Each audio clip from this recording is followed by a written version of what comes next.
नमस्कार दोस्तों, आशा करता हूँ आप सभी की तैयारी बहुत अच्छी चल रही होगी, इवन हो चुकी होगी। एग्जाम बिल्कुल सर पर है और प्री में जीएस पेपर के लिए तो हर एक व्यक्ति तैयार करता है, बहुत अच्छे से करता है। लेकिन समस्या क्या होती है कि पेपर सेकंड को जो है वो थोड़ा सा इग्नोर कर देते हैं, जो कि हमारा सी सेट का पेपर होता है। क्योंकि सर ये क्वालिफाइंग नेचर होता है, तो विद्यार्थी सोचते हैं कि कोई बात नहीं, ये जो है कॉमन सेंस से सॉल्व हो जाएगा। बिल्कुल मैं कहता हूँ कॉमन सेंस ही होता है इसमें, आपकी एनालिटिकल अप्रोच इसमें देखी जाती है। बेसिक कॉमन सेंस है तो आराम से शांति से 1 या 2 बार इसका मॉक टेस्ट लगा लेना। मैं कह रहा हूं अगर 2 दिन पहले इसके 1 2 3 अगर मॉक टेस्ट लगा लेते हो तो ये आपके लिए बहुत बेहतर होगा। ठीक है, तो आज की क्लास में हम ये समझने वाले हैं, ठीक है, कि इस सी सेट को कैसे अप्रोच करें, क्या सिलेबस है, सबसे पहले किसको सॉल्व करें और कितने लेयर में सॉल्व करें, क्या इसमें हमें हेजिटेट या फिर स्ट्रेस लेने की जरूरत है। बिल्कुल नहीं, सब कुछ सीखेंगे। मेरा नाम है आशु, उत्कर्ष क्लासेस में सभी का स्वागत करता हूं। तो चलिए देखते हैं क्या है भाई, how to approach CSAT for MPPSC. Very good. अच्छा देखो, सबसे पहले समझ लेते हैं इसका नेचर क्या है पेपर का। तो नेचर की अगर बात करें तो टोटल जो है 200 मार्क्स का होता है, 100 एमसीक्यू होते हैं। कितने होते हैं? 100 प्रश्न होते हैं और कुल 120 मिनट मिलती है इसके लिए। कितनी मिनट मिलती है? 120। देखो नेगेटिव मार्किंग नहीं होती है, ये प्लस पॉइंट है आपके लिए। क्या होती है? नेगेटिव मार्किंग नहीं होती है। इसका ये मतलब बिल्कुल नहीं है कि आप सारे क्वेश्चन लगा दो, आ भी रहे नहीं भी आ रहे। ठीक है, तो इतना फालतू में जो है आपको स्ट्रेस लेने की जरूरत नहीं है। केवल क्वालिफाइंग नेचर है आपका, आपको दिख रहा है इस पेपर का केवल क्वालिफाइंग नेचर है। जो आपको आ रहा है आप वही करो। अच्छा मैं बताता हूं क्या है इसमें। केवल 3 लेयर में देखना है आपको ये पेपर। 3 लेयर कैसी? फर्स्ट लेयर में आपको जो पढ़ते ही सॉल्व हो जाए, क्या? जो पढ़ते ही सॉल्व हो जाए, यानी देखते ही जिसका आंसर आ जाए उसे सॉल्व कर लो। सेकंड में क्या करना है? हल्का सा जिनमें टाइम लग रहा है उसे सॉल्व कर लो। थर्ड में आपको मारने हैं तुक्के। ठीक है, हालांकि बस सेकंड तक कंप्लीट हो जाएगा, थर्ड तक जाने की जरूरत है नहीं, क्योंकि आपको केवल क्वालिफाइंग ही करना है, ज्यादा कुछ नहीं करना। 33% लेके आना है और कुछ नहीं करना। बेसिक सा है तो स्ट्रेस लेने की बिल्कुल जरूरत नहीं है। एक ओवरव्यू डाल लेते हैं इसके सिलेबस में क्या है, ठीक है ना, और अच्छे समझेंगे इसे। देखो सबसे पहले इसमें आएगा कंप्रीहेंशन, ठीक है, इंग्लिश और हिंदी में। तो कॉम्प्रीहेंशन की अगर बात करें तो करना क्या है, देखना क्या है आपको, रीडिंग स्पीड को मैनेज करना है। ऐसा नहीं है कि आप कॉम्प्रीहेंशन देख रहे हो, 3 बार पढ़ चुके, समझ भी नहीं आया आपको। ये आपकी एनालिटिकल अप्रोच को दिखाता है कि बिल्कुल बेकार है, और यही आपके प्री जीएस किसी भी पेपर में आ जाएगा। ठीक है, आपने देखा होगा बहुत सारे ऐसे विद्यार्थी होते हैं, सब कुछ आता है उन्हें, सब कुछ आता है, लेकिन सिलेक्शन नहीं होता। आपको भी ज्ञान देते हैं, 6 की टपरी पर खड़े होकर ज्ञान देते हैं, लेकिन सिलेक्शन नहीं होता। क्यों नहीं होता सिलेक्शन? समस्या यही है कि उनकी एनालिटिकल अप्रोच जो है वो डाउन है। क्यों? क्योंकि वो एक बार किसी प्रश्न को पढ़ के समझ नहीं पाते, उन्हें कम से कम 2 से 3 बार लगती है। तो भाई ये तो आपको नहीं करना। अगर आप ऐसा कर रहे हो तो सावधान हो जाइए, प्रैक्टिस करना शुरू कर दीजिए इसके लिए। ठीक है ना, तो रीडिंग स्पीड आपको ध्यान देना है। एक बार में आपको उसकी कोर थीम पता चल जानी चाहिए कि कोर थीम क्या है इस पैसेज की, ये कॉम्प्रीहेंशन क्या कहना क्या चाह रहा है। देन उसके बाद आपको पता होना चाहिए कि ये किस बारे में है। कुछ कीवर्ड्स आप निकालिए उसमें से, ठीक है ना, तो उस कीवर्ड के थ्रू आप उसको सिंप्लीफाई कर पाओगे। ठीक है ना, अगर आपको लगता है कि ज्यादा टफ है तो छोड़ो।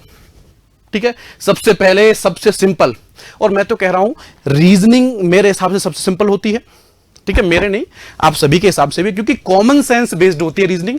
इतनी टफ भी नहीं आती है कि आप कहो कि यूपीएससी सी सेट से आती है। ठीक है, यूपीएससी में इस बार मैथ और रीजनिंग बहुत टफ आया था, लेकिन यहां उतना एज सा टफ नहीं आएगा, लेकिन हाँ कॉमन सेंस बेस्ड आएगा। और कॉमन सेंस आप सभी के पास है क्योंकि आप एग्जाम दे रहे हो, ऑब्वियस है। ठीक है, तो कुछ नहीं करना, आपको चिंता करने की जरूरत नहीं है। आपको लगता है कि कॉम्प्रीहेंशन थोड़ा सा टफ है, दिक्कत करने वाला है, तो भाई छोड़ो, आगे बढ़ो। ठीक है, केवल आपको क्वालिफाइंग नंबर ही लेके आना, ज्यादा कुछ नहीं करना। ठीक है ना, सिनोनियम्स एंटोनियम्स ये तो बेसिक है, आपको आते हैं तो कर पाओगे, नहीं आते हैं तो फिर भाई जैसी आराम। ठीक है, अगला है आपका भाई कम्युनिकेशन स्किल। ठीक है, तो कम्युनिकेशन स्किल की बात करें तो ये आप जब सोशलाइज होते हो तब आपको ये चीजें पता चलती हैं कि हमें लोगों से कैसे कम्युनिकेट करना है, और इसी से संबंधित आपसे प्रश्न पूछे जाते हैं जिसमें एम्पैथी होती है, टीम वर्क या लीडरशिप स्किल के बारे में आपसे पूछा जाएगा। शांति से ठंडे दिमाग से सॉल्व करोगे, हो जाएगा, चिंता की बात नहीं है। ठीक है, अच्छा अगली बात है भाई लॉजिकल रीजनिंग और एनालिटिकल एबिलिटी। ठीक है, सारा खेल इसी का है, सारा खेल। एनालिटिकल एबिलिटी जो है वो स्पेसिफिक एक सब्जेक्ट नहीं है, ध्यान रखना। एनालिटिकल अप्रोच है, एनालिटिकल एबिलिटी जो है वो एक स्पेसिफिक कोई सब्जेक्ट नहीं है, ये एक अप्रोच है। जहां आपके जीएस के किसी भी पेपर में आपको इसके थ्रू ही आप क्वेश्चन को समझ पाओगे। अरे भाई विश्लेषण तो करना पड़ेगा ना, आप इतना बड़ा क्वेश्चन दे रखा है, कैसे विश्लेषण करोगे। मैं बात करूं आरजीएस में, अभी इस बार पेपर देखना आरजीएस का, ठीक है, उसमें इलस्ट्रेशन दे रखे हैं, इलस्ट्रेशन ही इलस्ट्रेशन भरे पड़े भाई साहब, 5-5 लाइन के इलस्ट्रेशन है। आप कैसे करोगे? जब तक आपकी एनालिटिकल अप्रोच अच्छी नहीं होगी आप नहीं कर पाओगे। तो सिंपल सी बात है, ध्यान से पढ़ो और ध्यान से पढ़ के उसका सार निकालो, थीम क्या है, देन टिक करो, आगे बढ़ो। और कॉन्फिडेंस होना चाहिए, सही है, अभी नहीं कुछ भी लगाते चले जा रहे हो, पता चले कॉन्फिडेंस ही नहीं है, नंबर आप क्वालिफाई भी नहीं कर पाए। तो 1-2 बार या 3 या 4 बार जो भी जितना भी आप कर पाओ तो मॉक जरूर लगाओ एग्जाम जाने से पहले, जिससे कि आप इतना सा भी रिस्क ना उठाएं, ठीक है ना। आपकी कॉपी जरूर चेक हो जीएस की, ठीक है ना।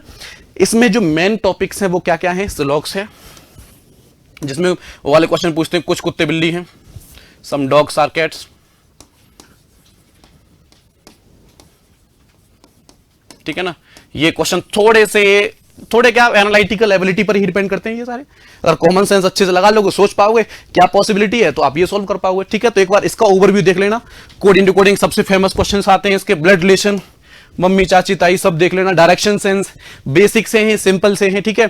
सिटिंग अरेंजमेंट ये थोड़ा अगर आपको थोड़ा सा अगर बड़ा दिखता है तो छोड़ देना, मैं तो कह रहा हूं, ठीक है। पजल सबसे लास्ट में करना, कोई मतलब नहीं है इसका, ठीक है। Statement, assumption, argument, course of action, ये सारे ध्यान से करने हैं। Argument, course of action, cause and effect, ये सब किस में आएंगे? आपके डिसीजन मेकिंग, प्रॉब्लम सॉल्विंग में, ठीक है। क्योंकि ये होते हैं इथिकल बेस्ड। कैसे होते हैं?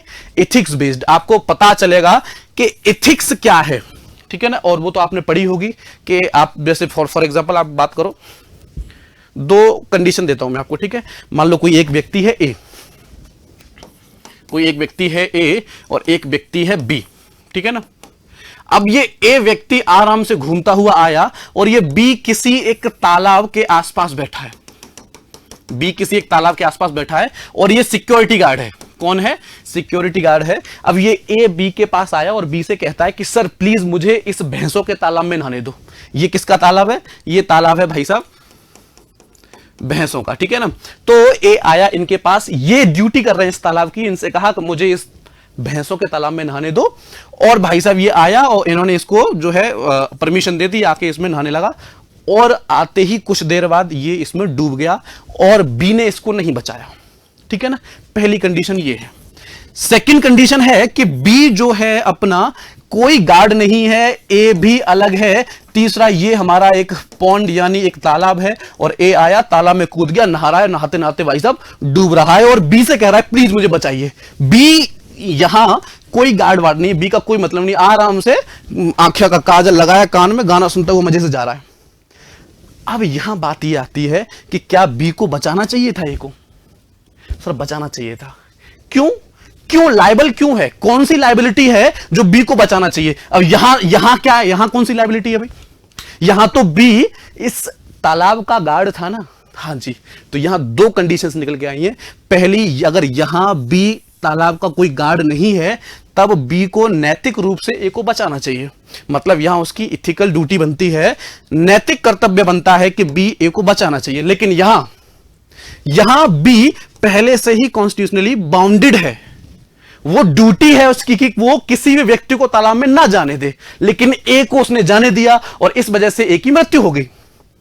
तो यहां पर बी बाउंडेड है और बी को कानून के हिसाब से सजा दी जाएगी, बी को जो है कानून के हिसाब से प्रोसीड किया जाएगा। लेकिन इस वाले केस में बी को कुछ नहीं किया क्योंकि बी बाउंडेड नहीं है, बी केवल लायबल है किसके लिए? नैतिकता के लिए। तो समझ में आ रहा है ना, इथिकल और नॉन इथिकल ये 2 चीज हैं, ध्यान से समझना, यही इथिक्स आएगी उसमें, आपको ऐसी सिचुएशन देगा, ठीक है ना। Decision making, problem solving, I hope clear हो गया होगा, ठीक है ना। डिसीजन मेकिंग में यही होगा कि भाई मान लो, ठीक है, आपकी क्रश मतलब गाड़ी, ठीक है। अब गाड़ी जो है पीछे कोई मोड़ रहा है और लगने वाली है किसी पेड़ में या फिर जो है किसी गड्ढे में गिरने वाली है, आप खड़े हो, अब आप क्या करोगे?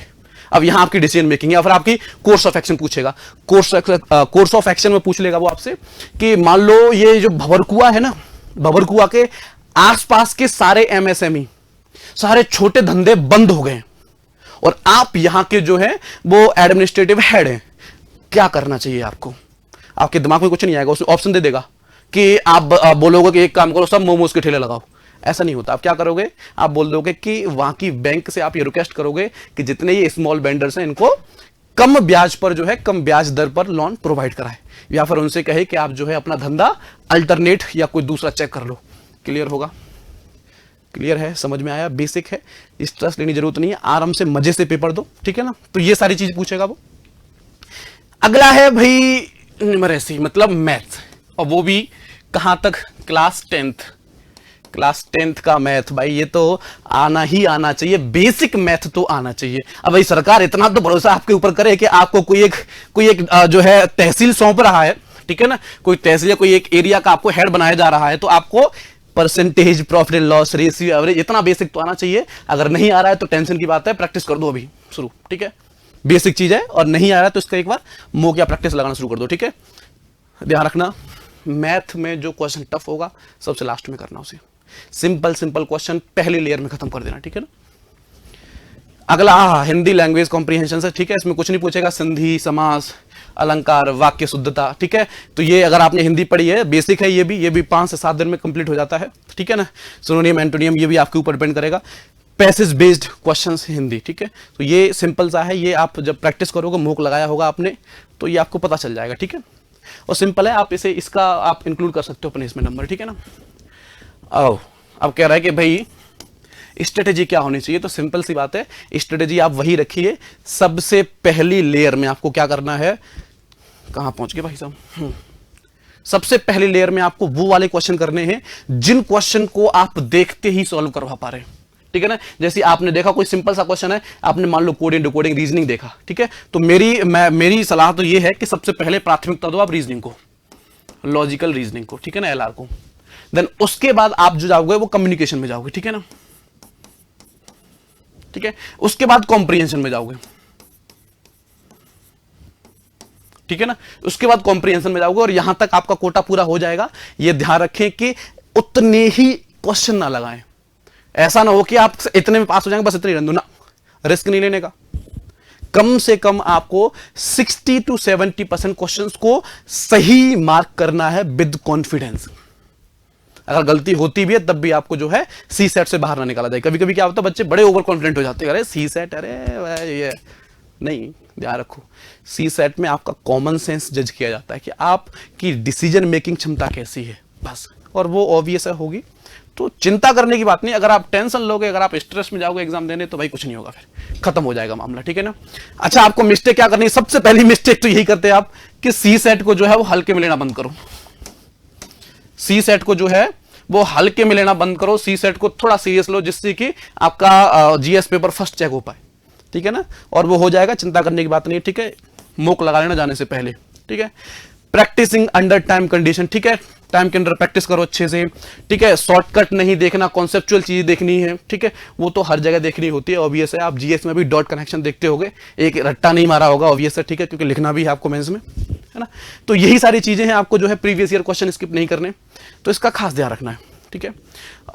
एक कोटेशन है आपके लिए, और success is the sum of small efforts repeated day in and day out, Robert Collier ने कहा है। तो भाई मोटिवेशन ले लो। मेरा कहने का मतलब सिंपल सा यही है कि आपको एग्जाम देते समय बिल्कुल स्ट्रेस फ्री रहना है, शांति से ये जो सिलेबस मैंने आपको बताया है एक बार रिव्यू कर लेना, ठीक है। आपको ये पता चल जाना चाहिए कि आप क्वेश्चन लगा पा रहे हैं या नहीं लगा पा रहे हैं। आई होप चीजें क्लियर होंगी, ठीक है। शांति से जाओ, मजे से, और ये ध्यान रखे बिल्कुल लूज कपड़े पहन के जाओ, पैरों में चप्पल, टाइट वाइट नहीं। खाना खा के बच जाना, ऐसा ना हो खा के जाओ, यहां तक पेट भरा है और डकारें आ रही हैं और आप भाई साहब उसमें लगा, no no no no. Juice पियो हल्का सा, बिल्कुल ढीले कपड़े, चप्पल सिंपल सा, जिससे कि कहीं से इतना सा भी डिस्ट्रैक्शन ना हो। समझ में आ रहा है? मजे से, आराम से, स्ट्रेस फ्री होकर एग्जाम दो। बाकी मिलेंगे आपसे किसी अगले आर्टिकल में। Thank you.